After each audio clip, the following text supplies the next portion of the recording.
Assalamualaikum warahmatullahi wabarakatuh.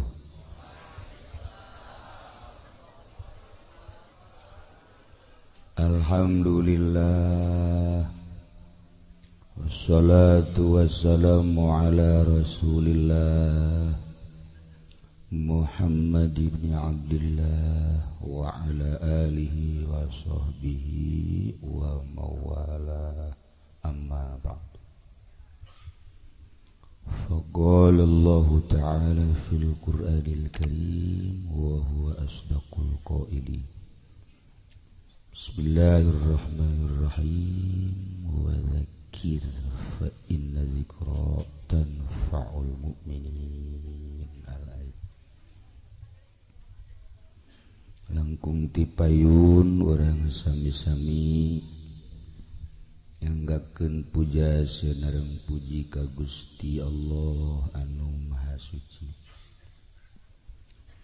Parantos masihan tina rupa-rupa nikmat ka urang sadayana, terutama nikmat anu kacida pisan ageungna nyaeta nikmat iman seunareng Islam.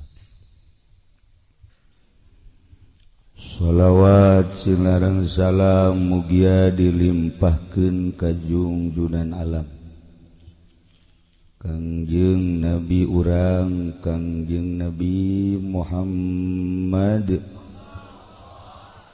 sallallahu alaihi wasallam, katut ka para kaluargina oge ka para sahabat-sahabatna rawuh para tabi'in asbatabi'in al-mukarramun, para alimil ulama, para asatidz, para tokoh masyarakat, oge para habaib nu alhamdulillah dina saah ieu urang babarengan jeung para zuriyah Kangjeng Nabi Muhammad sallallahu alaihi wasallam nu malah mandar ku hadirna para habaib. Mudah-mudahan urang jaga di akhirat diaku ku para zuriat Kangjeng, leuwih-leuwih ku Kangjeng Nabi Muhammad sallallahu alaihi wasallam. Kiai-kiai nu sarpuh haraya di dieu, nu setengah baya, nu anom, para santri geus karuhan, oge kurage mawa kiai deui. Nu alhamdulillah kiai bawaan kula beda jeung nu sejen. Rada khawarik mundahar batur geus eureun nya nama terus bae. Tur mun aya sesa teu meunang meleng. Rada khawarik. Horeng tileuleut ti pamalingan nya nama.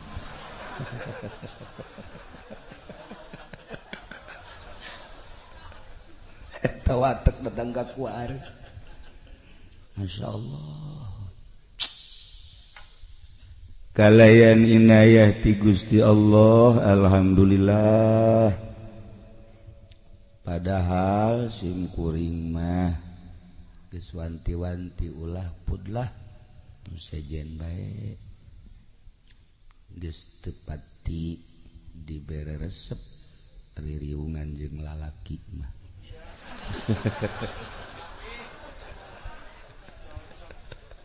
Komo peuting kieu mah beda ambeuna ai jeung lalaki komo jeung si ieu mah aduh.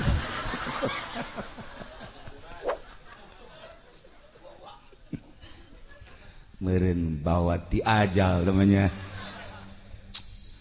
Tapi kulantaran meureun geus aya tulisanana atuh rada dilambatkeun di maksudna supaya diteruskeun acara. Kadieu teh tinggal doa balik. Wih, dereng dimulai ge. Lah iya. Masya Allah gendeng kabeh iki.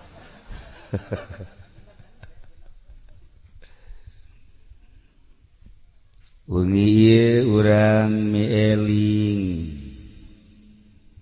ka almarhumah nu 4 tahun silam anjeunna dipundhut ku Gusti. Ngora keneh sabenerna. Mun pasini heula mah tah malaikat Israil ojol jeung ieu. Maksudna jai ieu mah geus kamangpaatanana.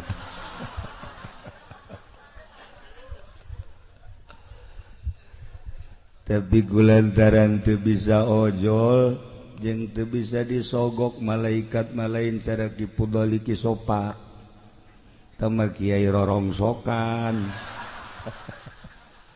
masih kena bisa disogok-sogok malah tama malaikat mah teu bisa lantaran dibere dahareun tara dahar dibere inumeun tara nginum sekalipun dibere seping bed tara sare dibere bidadari artis cara nu kaimpi ku kisopa tadi embungeun malaikat mah tur malaikat manurut pisan ka Gusti Allah eueuh nu maksiat malaikat mah mun hayang ningali makhluk Allah anu teu pernah maksiat malaikat mun hayang ningali makhluk Allah nu salilana maksiat setan nu kadang-kadang maksiat kadang-kadang taat bawaan kula ngan lobaan maksiat hampir nyarupaan ka setan.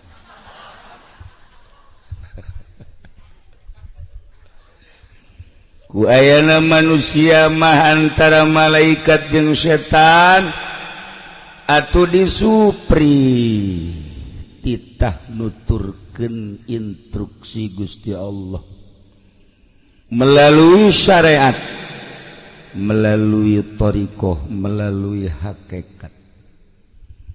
Lamun bisa ngabersihanana leuwih ti 50% naik ambeuna seungit kos malaikat. Lamun teu bisa ngabersihan terus we kahandap maksiat bajidor jeung sajabana atuh baueun malaikat ge mantak malaikat eta selalu ngambean sirah Haji Pendi hangru bau karunggoni cek malaikat. Ya Allah ya Rabb, lamun hayang urang nyarupaan ka malaikat urus awak make fikih, tapi lamun diurus sakadar make syariat fikih doang mah kadang-kadang ngan zahirna doang nu bagus, jubah ngangsar kahandap, sorban make 3, jubah make 3, naik angkot atuh teh mah kudu dibawa ke grogol. Ieu zahir doang mah kos kitu katipu urang ku zahir encan seungiteun malaikat teh, tapi ketika dirarapi batinna ulah aya panyakit-panyakitan, ulah aya penyakit diantara anu geus merambah di urang deukeut teuing ka makhluk poho ka khaliq sehingga make jas hayang ka alam ku makhluk. Ulah dehem biasa bae sih make sorban hayang ka alam ku makhluk teu meunang salah warna kudu akur luhur jeung handap teu besi teu ka alam ku makhluk. Nah ieu teh calon dan nu kos kitu pisateun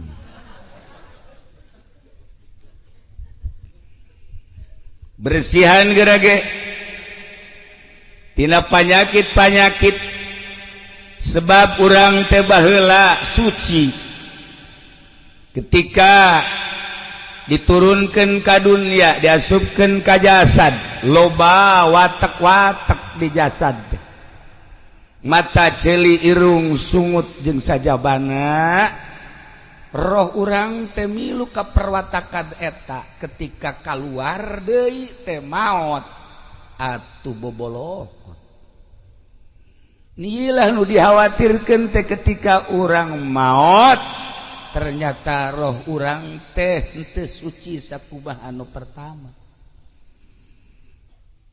sedengkeun nu bakal menghadap ka Gusti Allah teh lain awak ketika roh keluar awak urang nama dicengcerikan dipandian dibungkus disolatin dibawa ka kuburan dikubur nu kamari di komandan anak buahna malah lincekan nu kamari di bapak-bapak anak jeung incu nincakan kuburan bahkan anu kamari di buya-buya di mama-mama murid ge milu nincakan ngagoler di jero kuburan nu kamari ieu di dunia teu meunang salah sare teh kudu aya kipas kudu aya AC kamar kudu gede bae jeung kudu harum bae kasurna ge teu meunang salah inoak maafkir kudu spring bed bae masyaallah karim make baju teu meunang salah make sepatu teu meunang salah isuk pageto mah geuninganan asup ka kuburan boro-boro aya spring bed boro-boro aya kipas boro-boro aya AC usik-usikan ge hese di jero kuburan eta mah jasad ternyata anu menghadap ka Sang Maha Khalik mah roh urang naik ka luhur langit ka hiji mun bagus bisa langsung ka dua mun masih kene bagus langsung ka tilu ka opat ka lima dan selanjutnya ketika bagus karak ku Gusti Allah disuprih titah turun deui ningalikeun jasad nu keur ngagoler di imah oh eta teh awak aing urang teh geus terpisah ketika dipandian milu urang neulekeun ketika dibungkus halapis dua lapis roh asup ka dinya set dilapis ka tilu urang aya di dinya terus dibungkus di talian sing kenceng nalian jadilah pocong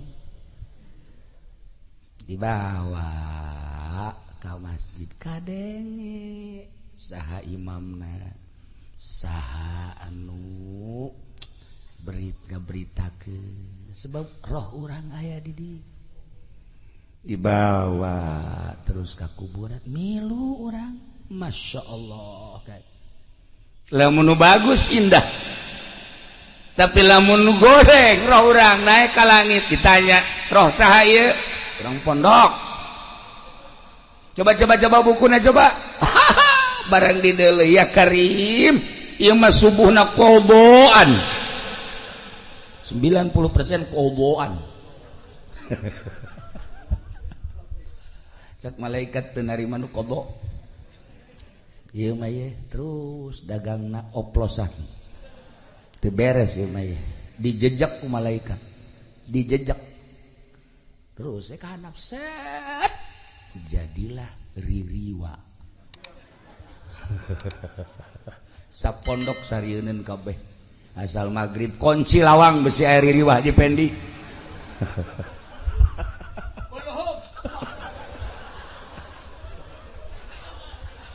main kuluhum ya Allah ya Rabb Masya Allah Inggris seperti itulah bakal terjadi di diri urang mantap jelema teh hayang masantren inget roh aing bakar berhadapan jeung Gusti Allah ngaji pesantren kan ku kolotna gampang dunia mah loba nu teu sakola ge sararugi geus diatur ku Gusti Allah ngaji sia ngaji Masya Allah nurut budak 10 tahun dikobong nanti pesantren samakna teu balik-balik jelema mah ngalayang Masya Allah teu pernah ngaji 10 tahun ngan betah bae di pondok sakitu ge geus jadi ahli sorga mondok ih sok bener sih saya betul percaya teu ngaji bae geus jadi ahli sorga atuh gua mun ngaji Masya Allah teh pondok sebab naon atuh pondok makan jelema nangan ka majelis ka imam ka majelis ka pondok ka masjid ka majelis ka pondok atuh tambah Allah hari tuh ya nah ku inget na aya alam itu sakumaha nu ku Kangjeng dicaritakeun rempan mondok sageusna mondok terus besa ala kadar cacarakan make sageusna make kajur teuing bajudoran ku kumaha ge hasil masantren mah ujung-ujungna tetep bae inget ka Gusti Allah loba anu tadi nama santren balik jadi calo loba nu bebeja kakula nu kuari hirup keneh ge mantan calo loba tapi nyana merenung bae kieu bae cekna aing mondok sebenarnya mah baheula 15 tahun kok iya aing jadi babaturan jeung lurah kunaon haju aing jadi calo cekna mending mun sugih jantai gas geusan aing mah jadi calona ditinggalkeun lurah langsung balik ka imah cek pamajikanna kok lain deui kuari mah aing deuk nyai kuari mah gitu lain nyai kitu pan ieu dapur ulah mikiran dapur geus pokona mah ngaji waduh sok jasa teu percayaan pamajikanna mah teu percaya bari hirup keneh mun dibejakeun ngaranna sok ngaji bae ka Cilongok kitab di teangan deui kunyana mana ieu kitab aya kabeneran geus ku geget kitabna bawa deh ku jana ka Cilongok ngaji dihareup bae nyana dari nundutan kita aja ku kula bari bari ngaji bae lah nyana jadi calo geus cek nyana sugih henteu cek mending ngaji bae lah ujung-ujungna ku hari ngaji bae Masya Allah haji berkah deh cek pamajikanna keur jadi calo ku hari cenah nyai jangan jadi kiai cek nyana teh ya genaheun tarariis datang ke dapur ge tariis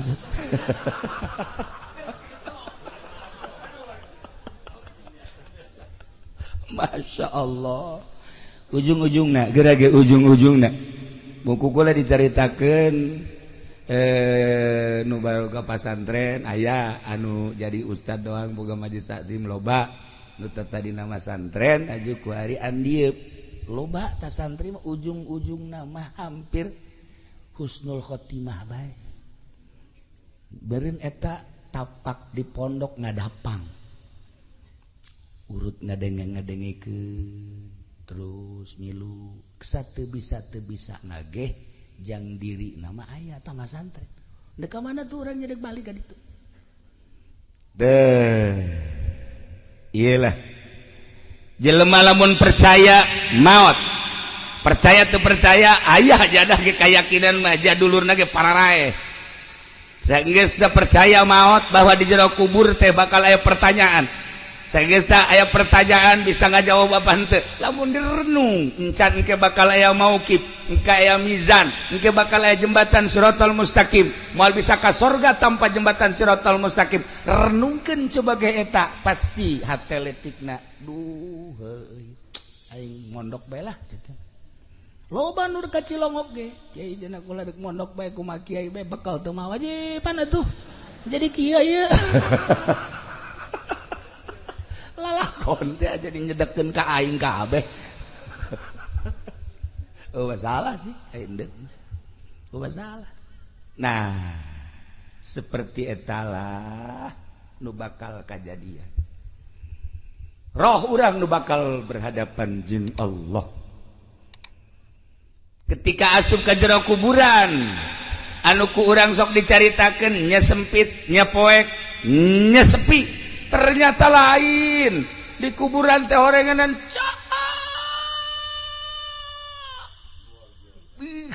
pohara rame moal Kanjeng Nabi Allahumma wasi' qabrahu wa nawwir qabrahu atupan meureunanan gede kuburan teh ku doa Kanjeng cahayaan berarti kuburan teh dina Ibanatul Ahkam pan dicaritakeun nah rame di jero kuburan teh cek Imam Ghazali saha anu nyebutkeun bahwa di jero kuburan sepi ternyata begitu datang ke kuburan Masya Allah rame teh lain lalagan rame kapanggih isaha Kasep Ahmad oh abdi teh salat nu 5 waktu Masya Allah hari ieu abdi tahajud nu ieu abdi duha ya Allah ya Rabb hari ieu abdi teh jariyah hari nu ieu teh ngabonceng babaturan ngaji teh ya Allah ya Rabbi ieu saha ieu nu Kasep Ahmad abdi zikir cenah nu ieu sholawat Masya Allah hari ieu muludan cenah teh abdi sok nyumbang aqua teh hiji paingan rada leutik sama ieu raya kabeh rarentul di jero kuburan teh ya Allah ulah disangka di jero kuburan teh sepi orang bakal kaparang sok geura ge Haji Pendi maot kapagi ieu sahih hideung amat ieu bohong hari nu ieu coba amat coba ieu nipu hari nu ieu wah ieu mah maling karung raya kabeh rame mengaji orang di jero kuburan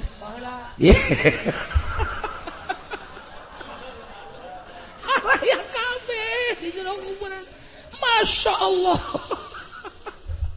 kaparagi orang kuburan ya Karim cak saha sepi rame nu mantak para aulia Allah mah para solihin mah maot eta kan istirahat nikmat muka bari sibuk ku ibadah kuari jero kuburan istirahat menikmati hasil daripada amal-amal ibadah ninaheun ngadenge Kangjeng Rasul ngadenge para sahabat ngadenge para tabiin ngadenge para aulia-aulia Allah dongeng geus ambalayah jasa ngadenge para ulama-ulama solihin indah maot eta nikmat istirahat barang ngadeng Haji Pendi maot sieun perasaan babaturan nu karitu malulu aduh tah ragap diri urang ketika urang maot saha nu bakal jadi batur urang di jero kubur anu ngabibitian di jero kubur terus ngabarengan ka mauqif ka mahsyar anu bakal bareng terus ketika ditimbang amal nu bakal bareng nyebrang di jembatan Shiratal Mustaqim saha batur urang apakah balak genep nu bakal bae nah ius ya tah ieu batak Kanjeng Nabi ditaros ketika Kanjeng Nabi nyarioskeun alam bako alam kubur terus alam mahsyar sahabat kabeh rimbasak aya nu naros ka Kanjeng ya Rasulullah aya manfaatna henteu sih urang lamun ngabatur jeung nu soleh cik Kanjeng Rasul atuh di dunia bae lamun di dunia babaturan jeung nu soleh aya teu manfaatna iya tuh kan tenan cik para sahabat di dunia lamun ngabatur jeung nu soleh nikmat perasaan mun urang boga babaturan nu soleh solehna di bidang ilmu urang nanya naon bae dibere tilok dipelit-pelit urang babaturan jeung nu soleh di bidang dunia nyana aya duniana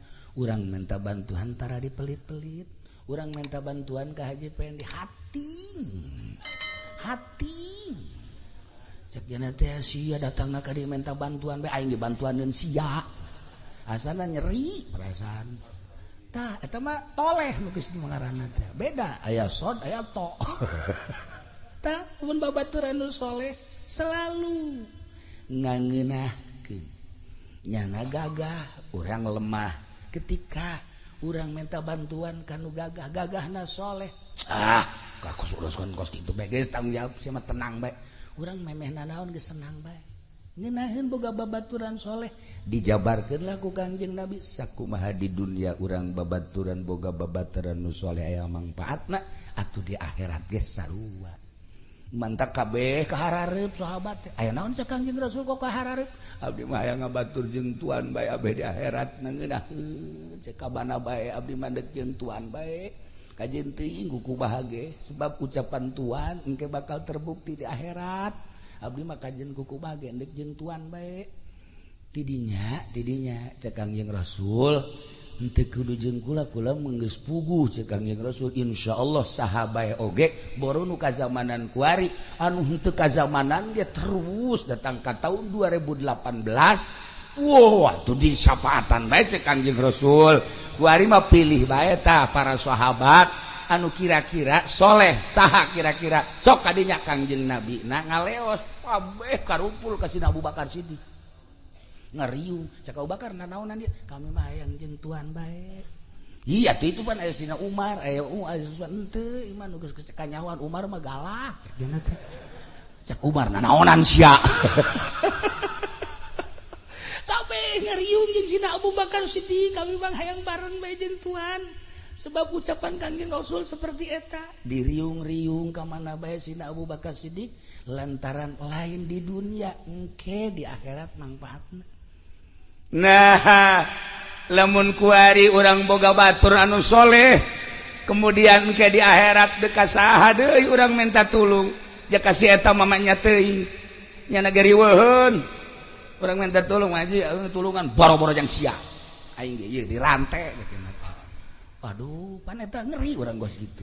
Nah, iyalah keistimewaan ucapan Kangjeng Nabi Muhammad sallallahu alaihi wasallam. Sok teangan pibaturan urang nu soleh ulah jang di dunia jang engke di akhirat di dunia malah gampang di akhirat dan mantap teangan kuari minimal haji soleh gitu tah lah eta nu ngaranna soleh aya di Cilongok ge ngaranna soleh tapi main gapleh bae tuh barang di dieu KTP na urang rimpak sia dulur Kipuloli deh eta gitulah para jamaah kaum muslimin wal muslimat rahimakumullah. Nah, hati-hati urang hirup ulah eleh ku hewan-hewan. Ketika Kangjeng Nabi nyaritakeun ana Madinatul Ilmi wa aliun babuha. Ngagelo kabeh deui sahabat, hebat amat Ali. Ana Madinatul Ilmi. Kula gudang ilmu wa aliun babuha. Teu kudu nanya ka kula cek Kangjeng Nabi tah minantu kula mejeuna Kangjeng Nabi mah boga minantu teh Sidina Ali sedang lamun Haji Pendi boga minantu nu kuari sedang kene sarua akur lah lamun ieuna ngabohongna 5 minantuna 10 betul lebih dahsyat teman berarti nya tah Sidina Ali didareketan go sahabat Sidina Ali Ali moal misli kajen kumaha ge ucapan Kangjeng naon kula mandek nanya bae soal zahir mah gampang soal zahir mah teu kudu ka anjeun kula merek nanyakeun teh soal batin soal naon kula mandek nanya teh eta bae lamun hayam tah hayam nu kadenge ku anjeun sasadana kumaha anu kadenge ku ente nu kadenge ku kari mah kongkorongo ngomong hayam Cianjur mah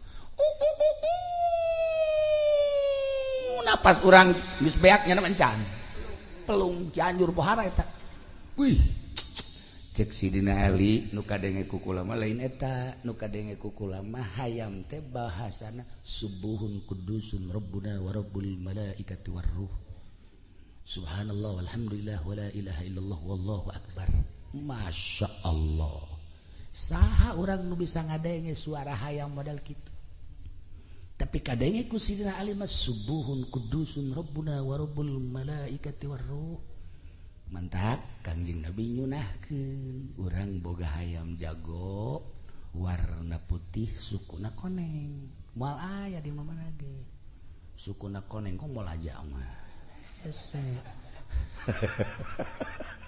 tah eta sebab naon eta teh horeganan baca zikir subhanallah subuhun kudusun rabbuna wa rabbul malaikati war ruh sedengkeun bahasa eta teh bahasa nu sok dibacakeun ku malaikat Jibril alaihi salam ketika turun di langit macana subuhun kudusun rabbuna wa rabbul malaikati war ruh teh malaikat Jibril dek naik deui maca subuhun kudusun rabbuna wa rabbul malaikati war ruh babacaan malaikat Jibril bisa kakalayangan sadunya maca subuhun kudusun rabbuna wa rabbul malaikati war ruh hayam jago babacaanana eta baca coba ku Haji Pendi subuhun kudusun rabbuna wa rabbul malaikati war ruh keur naik mobil nabrak aneh aing mah heueuh aneh lain salah babacaanana sungutna meureun nya heueuh sungutna ieu teu akur jeung kolbu jadi ceplakna teu akur jeung tapak ih ulah kigituanan kabehan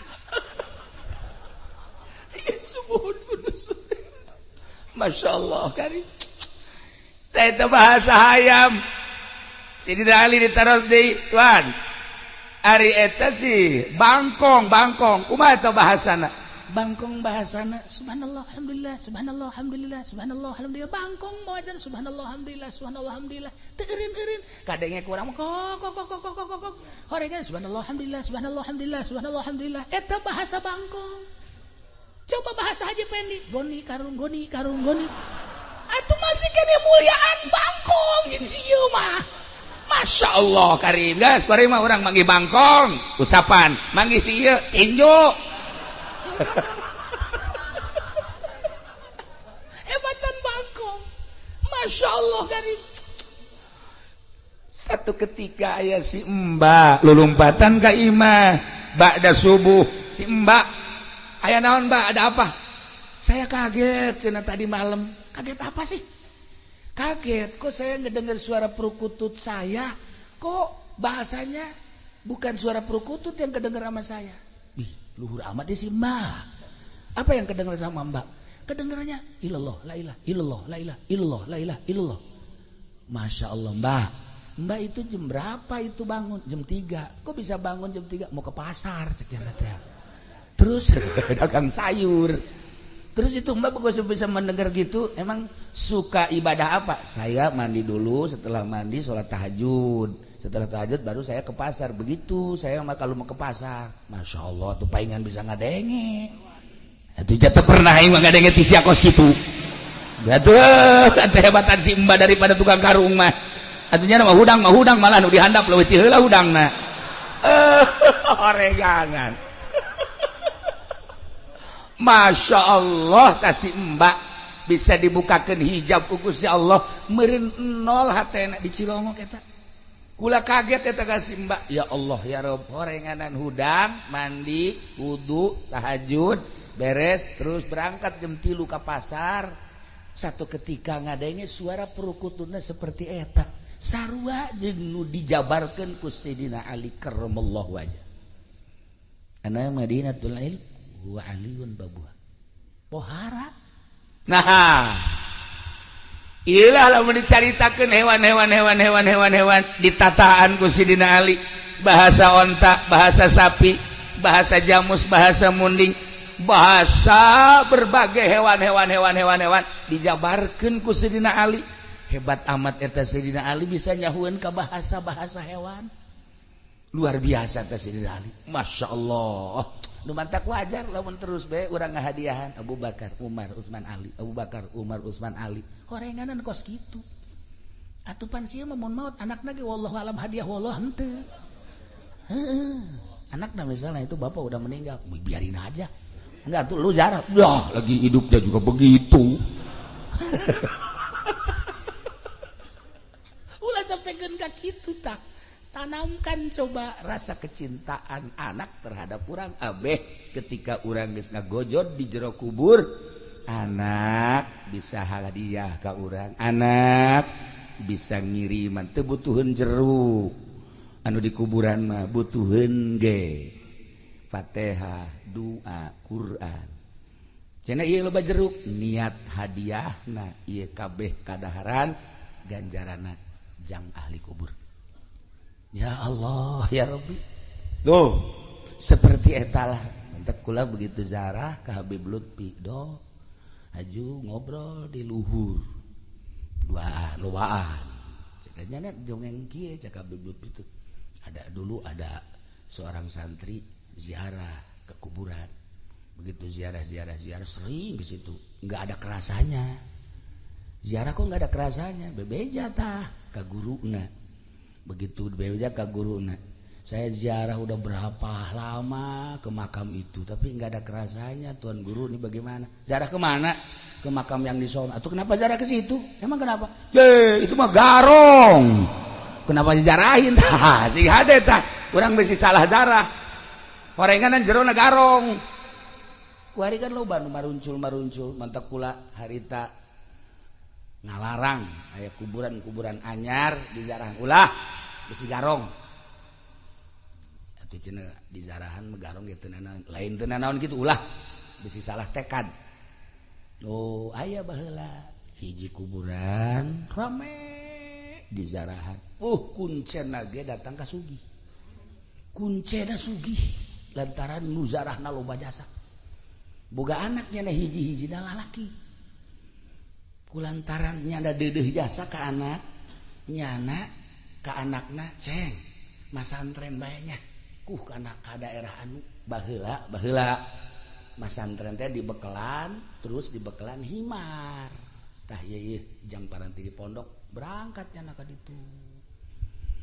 Pertengahan jalan himarna kurang parah pae. Begitu paeh bingungnya waduh ya himar hiji kendaraan paeh ieu wasiat di kolot kubur dikubur ku jana karunya jasa ka himar geus dikubur disiram terus nyana kieu beung ngahuleum aya ta urang dinya emang ieu sanu paeh ahli ibadah sakina wah ahli ibadah muhun sakina teh atuh cenah urang zarah mangga dizarahkeun teh ku anakna jarahkeun la hadrati ahli ibadah al-Fatihah.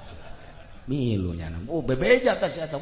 Aya ahli ibadah di ditu maot, ieu urang zarah di zarahan nyana jadi kuncena tah teu jadi masantrena. Teu jadi masantrena. Masyaallah. Terus we nya mah jadi kuncen deui di dinya. Kasedot beuti bapana nu biasa zarah ka kuburan nu sok di zarahan ku bapana teh ya, ngagelok kuari ka dinya. Bapana ge kaget, kok nu zarah jadi sepi cak keneh ieu.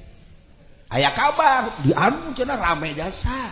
Begitu datang ka ditu nya hayang nyaho kuburan saha ieu cak bapana. Waduh, asep jadi kurang ya asep.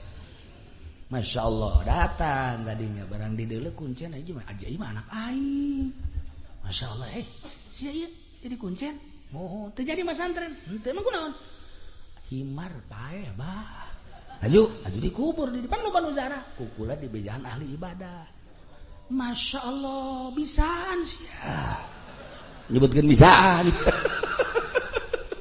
iya tuh itu atuh kasedot ka dieu nu abah Masya Allah masalah lah kula alhamdulillah kuari mah geus bisa nyeun imah dan lain sebagainya keke bah aya abah sia eta ngazarahkeun itu eta sesah kuburan sah ih atuh mana ieu cakeun atuh sarua tah mah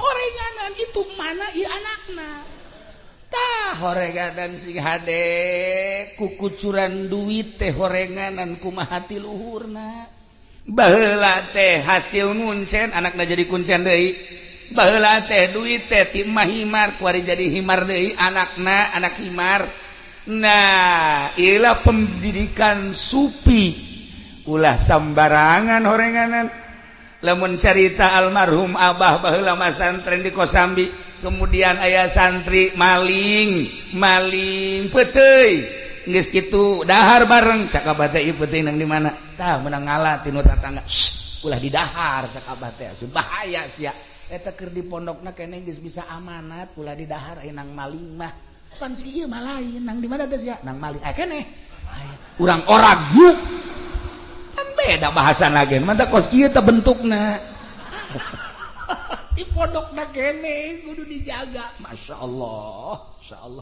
nah ieulah horenganan kokocoranana ti mana sing hade pernah aya hiji jelema usaha sagesa usaha boga anak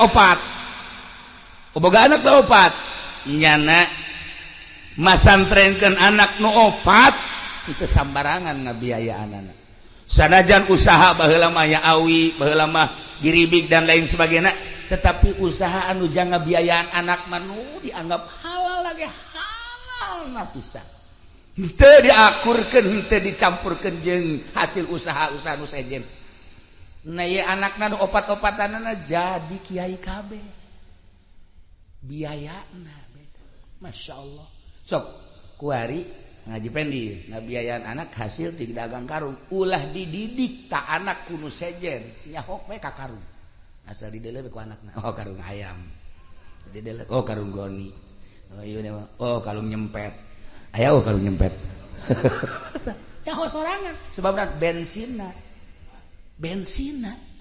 nu mantap para habaib kahandapna jadi habib jadi habib jadi habib jadi habib jadi habib tetesan ti luhurna habib tuh mana kieu anak kiai ge kahandapna engke minimal jadi kuyainya na kuya dicai lamun kiai na apik baheulana duit di pamarentah mah punyana tilok di dahat ai leutik mah kitu pod kan lah ieu duit-duit bangsa ti calo-calo tara nah diapika anak teu kudu usaha hese beleke gerage bakal netes ka anak tapi lamun sambarangan nah ieu teh urusan ngaji mah gampang udah ngaji naon babari kuari mah malah teu kudu masantren kuari mah pencet HP deuk ngaji naon di HP deuk ngaji naon deuk ngaji hakikat ge aya di HP deuk ngaji hakikat geus aya di HP masyaallah guru mursyid bah Google geus aya tadi HP mantap mararikung kabeh jelema aya kabeh tapi lain eta nu hese mengenal Allah nu kudu boga guru lain sakadar ilmiah sebab lamun eueuh guru hese engke nuduh-nuduhkeun anak menuju Allah mah hese sebab naon loba penyakit engke akibatna mun eueuh guru teu kaambe anak himar ge engke dizarahan bae tapi lamun boga guru tek urang jeung Habib Lutfi be datang ka makam kaambe ahli tawakal urang zarah deui ka hiji makam gumo Gus Dur sarua ahli sobar nyahoeun Bu begitu zarah Habib Lutfi seri bae ini mah bukan kiai bukan wali bajingan ceukna kaambeun misalnya tuh wauheun jeung Haji Pendi ya, Haji Pendi maot, ajak Habib Lutfi kadinya. Coba Bib tolong zarahin ini siapa ini orang? Jaga mantu.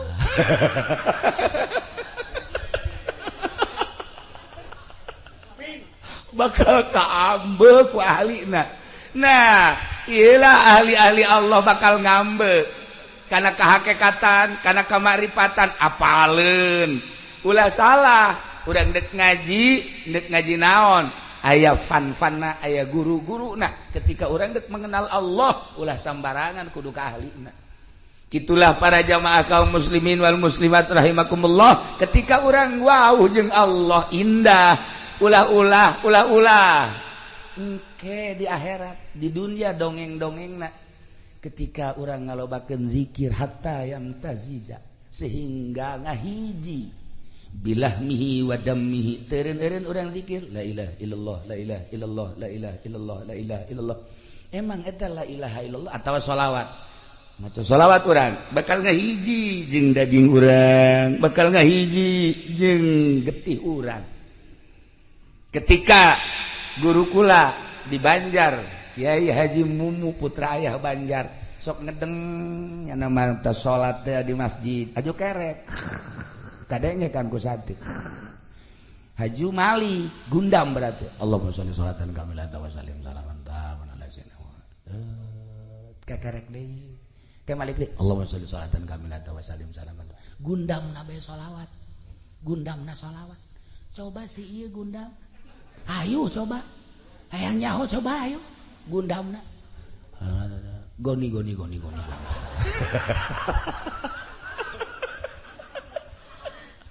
kabawa gundam ahli zikir gundamna pasti zikir Mau dibejakeun seorang kiai ahli ukudul juman, mau dibejakeun hirup keneh masalahna. Katabrak nya dak. Begitu katabrak masuk rumah sakit Bandung. Diimpus lah jana kieu beta si kiai teh kula ngalayat jeung guru kula ti Garut. Kadinya begitu ngalayat kan teu nyaho naon eta nya maca nazaman wa mabinal qaidil muqarrarah idza atadzakiratun muqarrarah eta kan kudu juman masyaallah kari eta elang-elangan gundamna bae make kudu juman coba sih ieu hayu coba salian ti goni-gonian ge pasti ge juri gundamna kudu juman kula gideung bae ya Allah ya Rabbi berarti nu aya di benak hate eta teh kudu juman nah iyalah hatta yamtazija ketika zikir terus-terusan bakal ngahiji bilahmihi wadamihi atuh malaikat ge seungiteun seungit zikir nu ieu seungit sholawat ya kari nah ieulah nu bakal beranian ketika maot di jero kuburnya bisaeun ngajawab pertanyaan malaikat. Nah, loba jasa ahli-ahli Allah anu ditanya, "Man rabbuka?" Tanya segala rupa. Ji, cek malaikat kok. "Man rabbuka?" Tuh ditanya mah. Ji, pan begitu itu ditanya. Kaget lagi. Ieu kan tugas sakjana. "Man rabbuka?" Bejakeun ka Gusti Allah. Ana inda zanni abdi bi. Cak Gusti Allah kumaha sangkaan hamba kaula terhadap kula.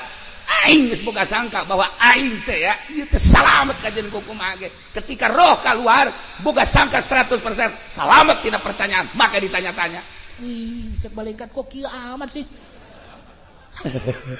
Laporan malaikat Gusti, aya hamba Gusti ditanyana kos kitu amat sih. Mondok dong. Dan lain-lain sebagai dages puguh Imam Sibaweh, masyaallah karim. Sidina Umar kan tidak satu riwayat begitu ditanya, "Man rabbuka?" Malaikat emang can kenal Umar ya. Ya Umar. Setan geus yeuneuan ka Umar. Maka ditanya-tanya segala, hampura mar. Satu riwayat seperti eta.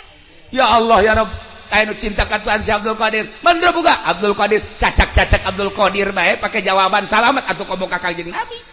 Man rabbuka? Muhammad. Wa man nabiyuka? Muhammad. Wa ma imamuka? Muhammad.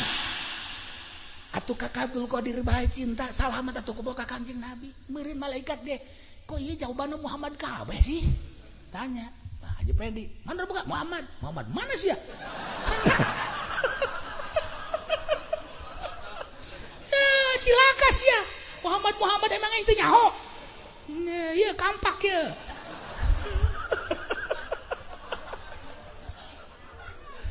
Gambaran ahli-ahli Allah mun urang macaan dina kitab-kitab sufi, masya Allah indah jasa dengan berbagai jawaban-jawaban anu ngangeunahkeun pisan ka batin. Sebab naon?